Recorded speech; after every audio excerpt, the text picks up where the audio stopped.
O cristão toma consciência do seu valor. É uma obra escrita por Anthony Hoekman, um professor e psicólogo holandês radicado nos Estados Unidos, e é uma pequena obra escrita na década de 1970, dentre outras obras muito importantes desse teólogo, que tratou sempre do tema da antropologia bíblica. Nós estamos chegando ao final do exame deste livro, com uma série de vídeos produzidos, tanto da parte bíblica, que foi a primeira parte desta obra, e agora estamos chegando ao capítulo de número 11, que é justamente parte da implementação de uma autoimagem positiva.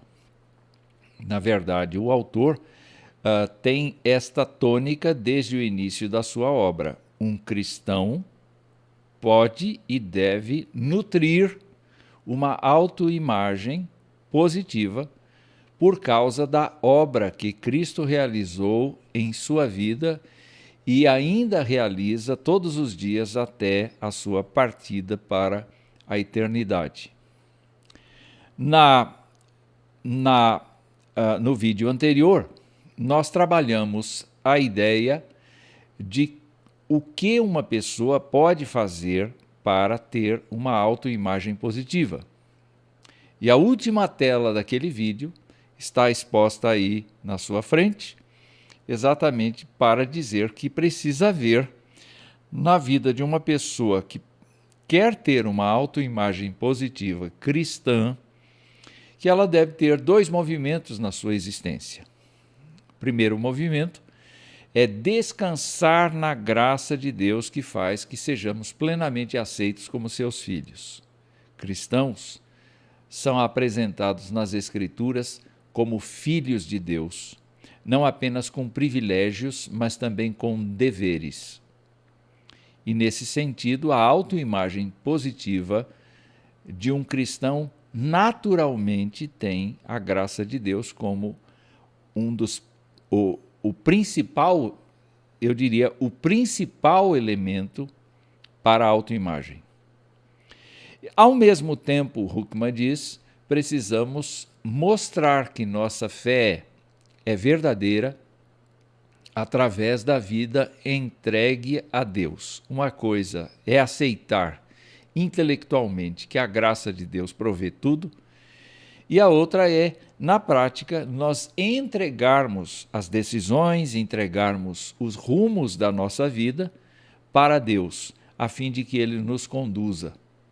É fundamental nós nos lembrarmos de que sem essa entrega pessoal, de descansar na graça divina e de mostrar fé verdadeira naquilo que Deus diz, não seremos capazes de manter uma autoimagem positiva cristã.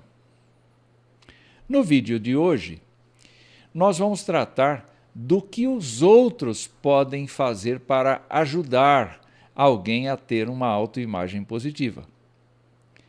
Não é? E esta é a pergunta que ele faz. O que os outros podem fazer para ajudar alguém a ter uma autoimagem positiva, parte essencial da fé cristã? Nós temos que nos lembrar que nós vivemos em vários círculos ou esferas diferentes. Essa ideia de esferas faz parte da teologia reformada e demonstra claramente que em cada esfera nós temos uma determinada ordem de funcionamento. Aqui eu estou colocando algumas ordens. Nós estamos especialmente tratando de pessoas com autoimagem positiva cristã. Então nós temos que pensar que as fontes essenciais para que a autoimagem cristã, e que é positiva, se desenvolva, que são justamente a família e a igreja. E dentro da família, naturalmente, nós temos os nossos pais. Eles podem nos ajudar a construir uma autoimagem positiva desde a nossa tenra infância. mas também eles podem destruir esta autoimagem por meio de suas ações. Huckman vai falar um pouco a respeito da questão de família neste capítulo. Também ele apresenta a figura do pastor e do professor ou da professora na igreja como agentes de comunicação do evangelho, agentes que podem sim produzir uma autoimagem positiva, mas também, por meio de suas ações, podem produzir uma autoimagem negativa. Huckman não entra muito no conceito de como isso funciona no convívio social fora destes ambientes da família e da igreja. E nós vamos nos ater a eles, porque, como veremos mais adiante, há muito que se falar a respeito destes dois ambientes. E por último, Huckman lista o conselheiro, que é, na verdade, o terapeuta, que é a pessoa que promove a terapia em grupo, mas que é uma pessoa especializada em aconselhamento. Na verdade, nós encontramos pessoas na igreja que têm este dom, que têm esta competência, e pastores que exercem nos seus ministérios o ministério do aconselhamento. Nós vamos partir da seguinte premissa: Deus nos aceitou em Cristo e usa pessoas para nos comunicar esta verdade bíblica. Então, o crente está aí no centro e tem à sua volta pai, mãe, pastor, professor, conselheiro, e você poderia acrescentar outras lideranças, outras pessoas do ambiente cristão que certamente influenciam o crente. Não é? Então, listamos duas coisas, duas afirmações de Huckman. A primeira delas: nossa imagem própria baseia-se, em parte, também na aceitação ou rejeição que recebemos dos outros. E quando nós falamos desta condição, nós podemos nos lembrar que muitas vezes dentro do lar, os filhos são criados sob um regime de exploração de suas dificuldades e não são mencionadas as suas facilidades, as suas competências, as suas qualidades. Também nós podemos lembrar que no ambiente da igreja, muitas vezes, a tônica dos sermões, a tônica do ensino bíblico é com uma forte carga acerca do pecado e uma pouca carga acerca da graça de Deus. É preciso que a gente denuncie o pecado, como a gente vem falando em vídeos anteriores. Mas, com certeza, as boas novas de salvação são justamente para combater a ideia de que nós seremos eternamente pecadores. Nós não somos eternamente pecadores. Nós fomos lavados pelo sangue de Jesus Cristo e, por essa razão, nós devemos pensar diferente. A nossa vida partiu para um rumo diferente. Mas muitas vezes o discurso é aquele discurso que entristece, que embrutece o crente. A segunda proposição aqui é que pastores, conselheiros, professores e pais podem cumprir a função de revelar às pessoas a quem ministram a sua aceitação total. O que isso quer dizer? Na verdade, quando pensamos nas funções dos educadores, os pais, os pastores, os professores, os conselheiros, nós devemos pensar na proposição de que eles são construtores de vidas. Eles não são destruidores de vidas.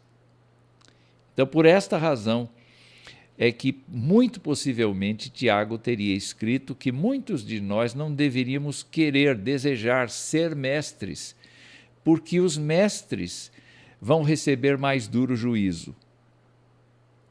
E também, Jesus Cristo foi muito explícito, muito veemente, quando disse que uma pessoa escandalizada, um pequenino dele escandalizado, seria preferível que a pessoa que escandalizou esse pequenino amarrasse uma pedra ao seu pescoço e se atirasse ao mar para perecer.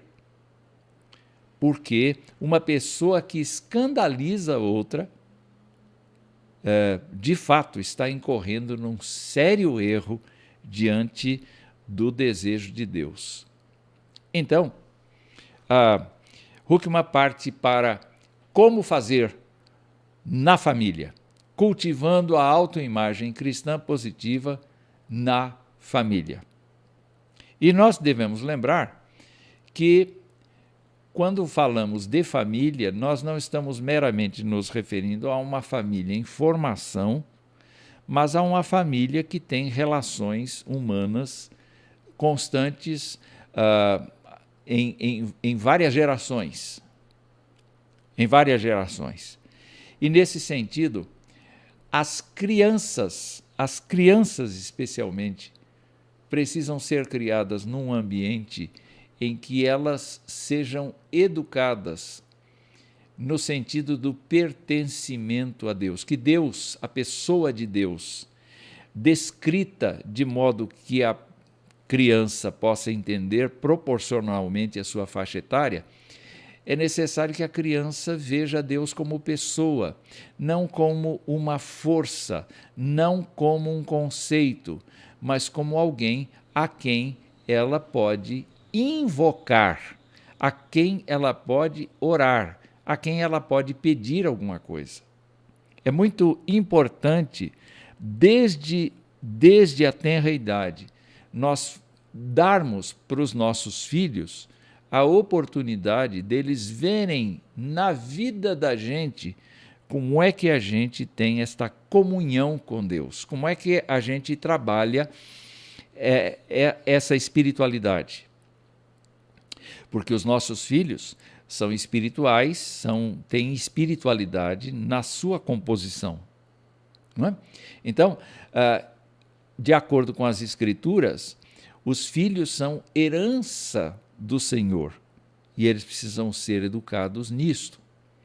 Nós não os educamos para outra finalidade a não ser o louvor do Senhor, e isto nós fazemos dando para eles o que pudermos, no sentido de que eles sejam educados, de que eles sejam grandes pessoas no futuro, mas desde sempre eles tenham esta harmonia, esta sinergia com Deus. A outra coisa que Huckman aponta aqui é que nós, reformados, cremos firmemente na aliança que Deus fez com Abraão. Então, se Deus teve misericórdia de nós, a promessa dita a Abraão é que Deus seria o Deus pessoal dele, mas também seria o Deus que acompanharia os seus descendentes em todas as gerações. Ora, quando nós cremos em Deus, em Jesus Cristo, no Espírito Santo, e nós utilizamos a Escritura para nortear os nossos passos, nós precisamos crer que Deus tem um propósito para com a nossa família, que está baseado justamente no pacto da sua graça eterna.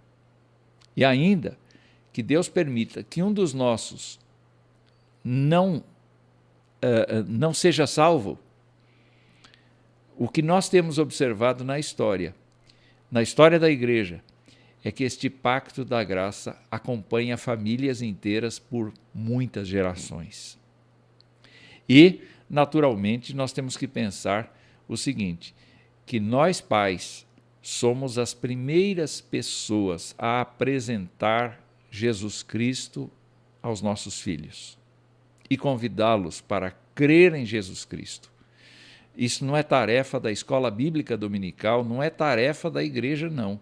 Não é tarefa do professor ou da professora de escola dominical, é nossa tarefa, tarefa dos pais, tarefa dos irmãos mais velhos, tarefa da família, dos tios, dos avós, enfim, de nós todos estarmos comprometidos com o apresentar aos nossos filhos, não importa a faixa etária, o Evangelho de Cristo. Como é que a autoimagem cristã positiva, então, se dá na família? Huckman aponta agora para a necessidade dos relacionamentos serem adequados no seio da família.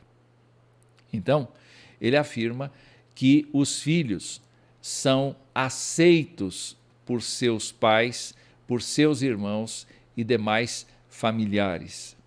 A aceitação de uma pessoa é um processo às vezes difícil, porque não é pelo que a pessoa faz, mas pelo que a pessoa é que nós devemos tratar. Ela é alguém criado por Deus. Ela não veio ao mundo sem que Deus quisesse que ela viesse.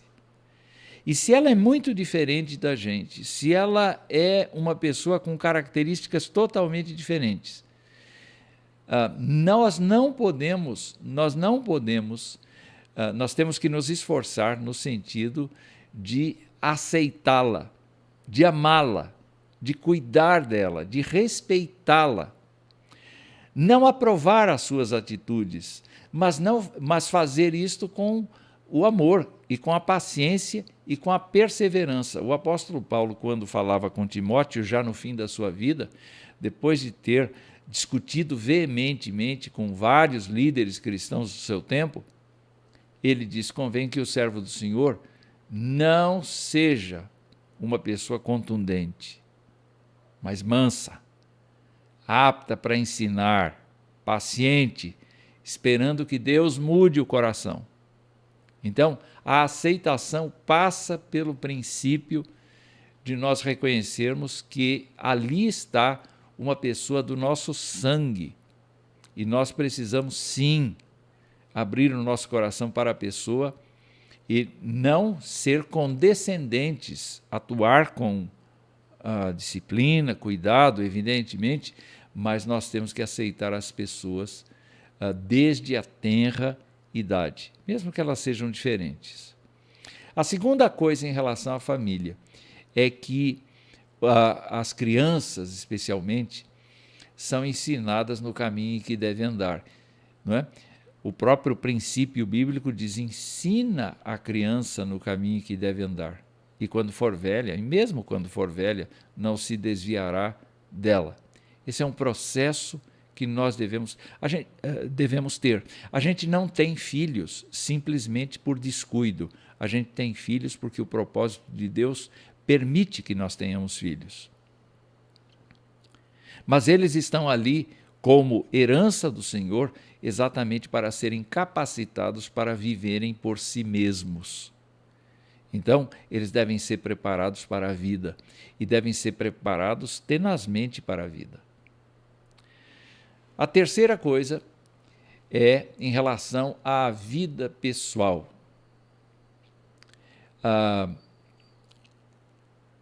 Nós vivemos numa época em que os pais andam muito ocupados. Para que haja sustento adequado dentro de casa, muitos lares têm utilizado o sistema de usar uma terceira pessoa para cuidar dos filhos. Talvez avô, talvez avó, talvez uma babá, enfim, há vários mecanismos, talvez uma tia, um tio, etc. Enquanto os pais verdadeiramente trabalham. Eu sei que a situação econômica muitas vezes demanda isto. Mas, mesmo que nós tenhamos trabalho fora, é necessário que nós dediquemos tempo aos nossos filhos. Andemos com os nossos filhos. Façamos um esforço no sentido de acompanhar o seu progresso. Como avô, eu percebo a evolução dos meus netos.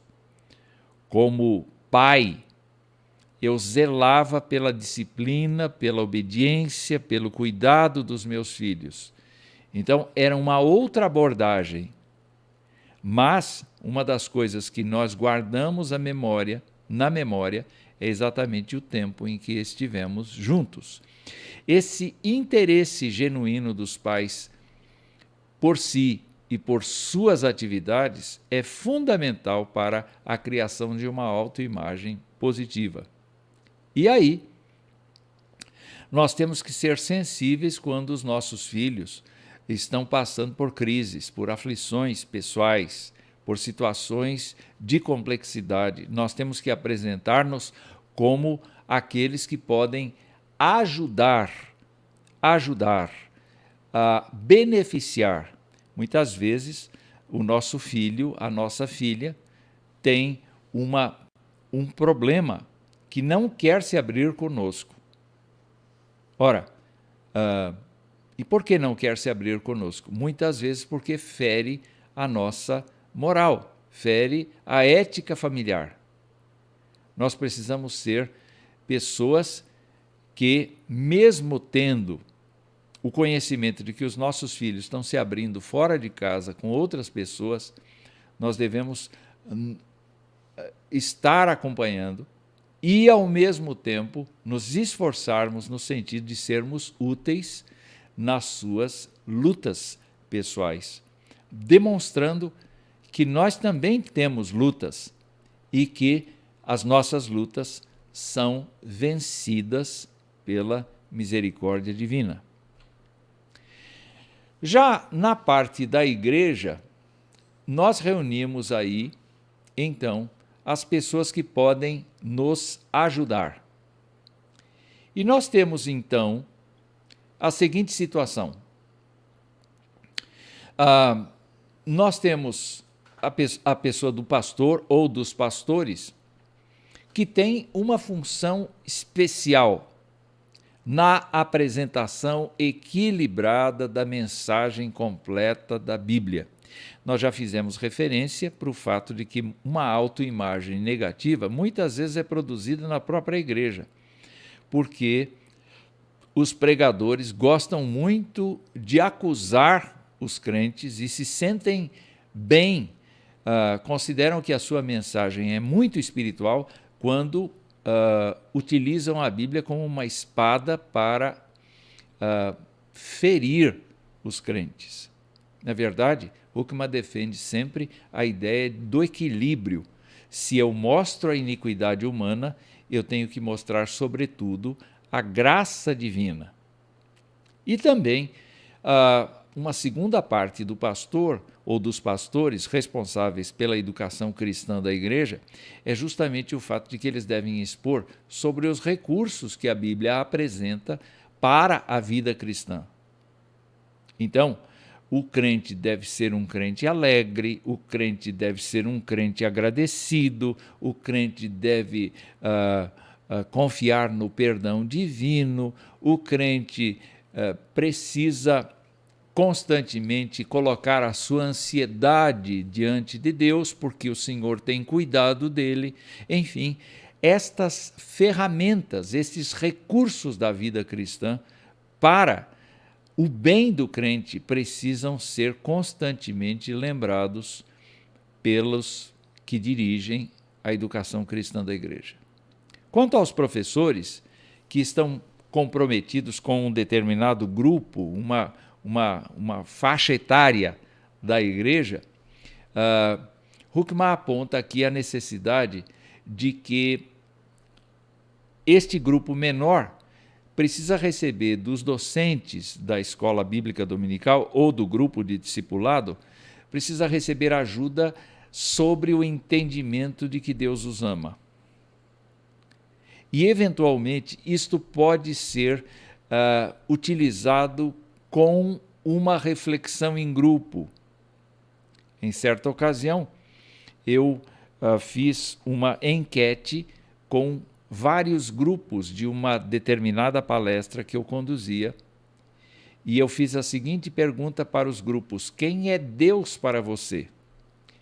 E a primeira palavra que 4 dos 6 grupos disseram foi: Deus é justo. Só 2 disseram: Deus é amor. E, esmiuçando um pouco mais, estas pessoas que chegaram a essa formulação de que Deus é justo, e isso é bíblico, é verdadeiro, mas Deus não é apenas justo, Deus é amor também. Estas pessoas, então, quando arguídas, disseram: não, eu me lembrei de meu pai. E elas concluíram que Deus é semelhante ao pai terreno. Deus não é semelhante ao pai terreno, e nós precisamos, no grupo da Escola Bíblica Dominical, imprimir a ideia do amor de Deus pelas pessoas. Também os professores e professoras da Escola Dominical precisam ser equilibrados quanto ao ensino bíblico a respeito dos vários temas bíblicos e das várias doutrinas que nós professamos. É necessário, sim, falar da falibilidade humana, mas é sobretudo necessário falar da graça divina sobre os homens, sobre os seres humanos falhos. E, na verdade, conduzir os alunos a um processo de compreensão deste grande amor de Deus, desta misericórdia divina. Não é?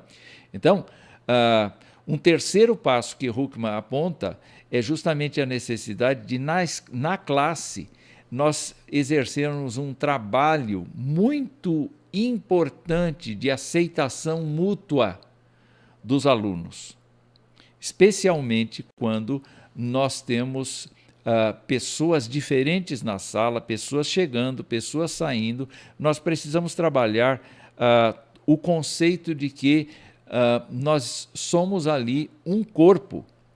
Nós não somos, a despeito de termos sobrenomes diferentes, nós somos pessoas que estão sendo juntadas ali, não porque somos alunos da escola dominical, mas porque Deus nos juntou. Tanto nós como nossos filhos precisamos entender que nós não somos melhores nem piores do que nossos irmãos.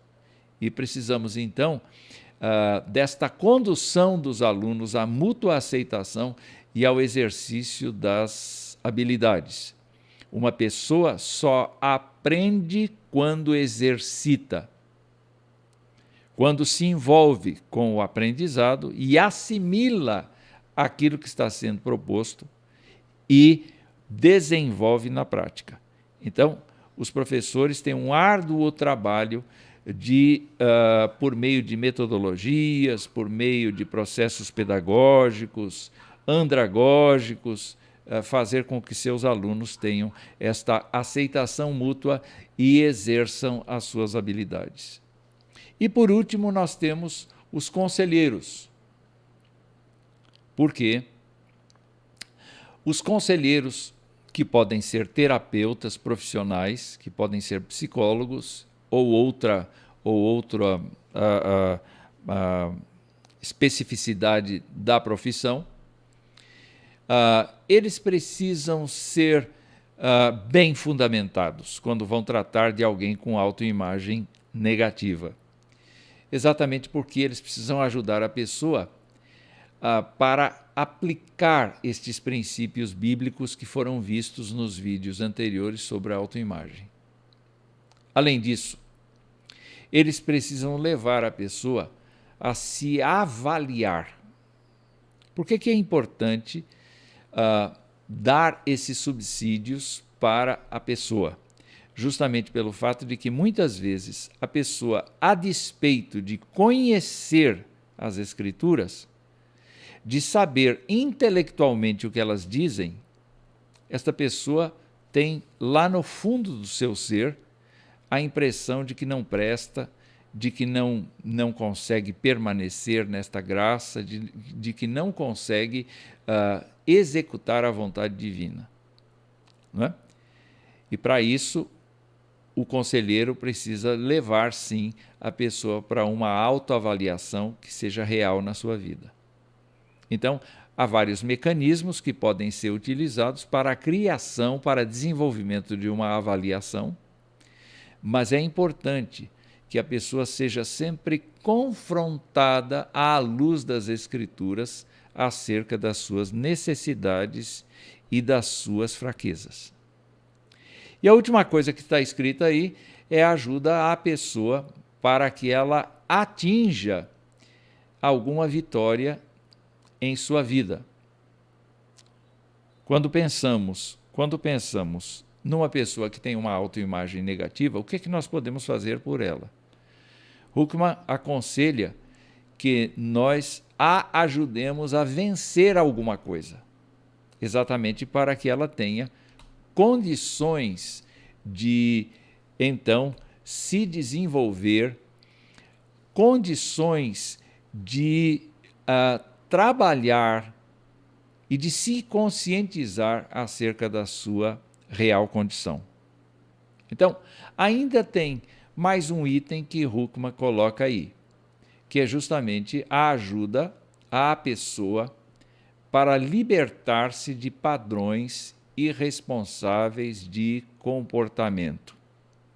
O que são esses padrões irresponsáveis de comportamento? A pessoa sabe que está em falta e continua fraquejando. Então, ela precisa ser levada a abandonar as coisas que efetivamente ela está fazendo.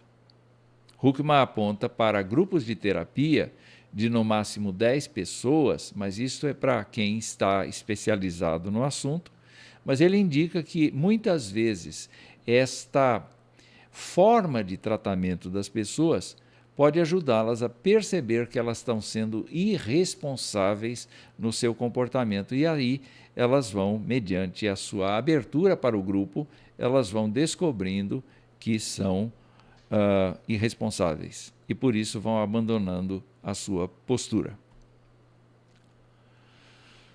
O que os outros podem fazer para ajudar alguém a ter uma autoimagem positiva? Parte essencial da fé cristã. Em resumo, pais, irmãos, tios, avós, todos os parentes precisam mutuamente se ajudar no sentido de que o ambiente familiar seja um ambiente de perdão, um ambiente de alegria, de construção, de edificação, de leitura bíblica, de oração, de culto doméstico, de encaminhamento à igreja, de oração, de intercessão, de súplica, de ação de graças por todas as pessoas da família. Pastores têm a responsabilidade muito grande de se apropriar das Escrituras e trabalhar de maneira a construir cada crente e de apresentar cada crente perfeito a Deus. Professores da escola dominical têm o compromisso, sim, de promover um ambiente de aceitação mútua, de desenvolvimento das habilidades de todos. E precisam certamente ser equilibrados também na sua forma de trabalho, além de trabalharem na parte pedagógica, na parte metodológica das aulas, no sentido de que a sua classe seja uma classe dinâmica que tenha um prazer muito grande naquilo que faz. E todos tenham harmonia e aceitação. E por último, o conselheiro, como nós vimos, que é justamente uma parte mais técnica e que muitos obreiros com psicanálise e outros mecanismos têm ajudado as igrejas. Seria conveniente que estas pessoas lessem com atenção o capítulo de número 11, este capítulo que nós estamos agora, exatamente para que possam entender mais apropriadamente a sua motivação e o seu papel no processo de ajudar pessoas com dificuldade a ter uma autoimagem positiva como parte essencial da fé cristã.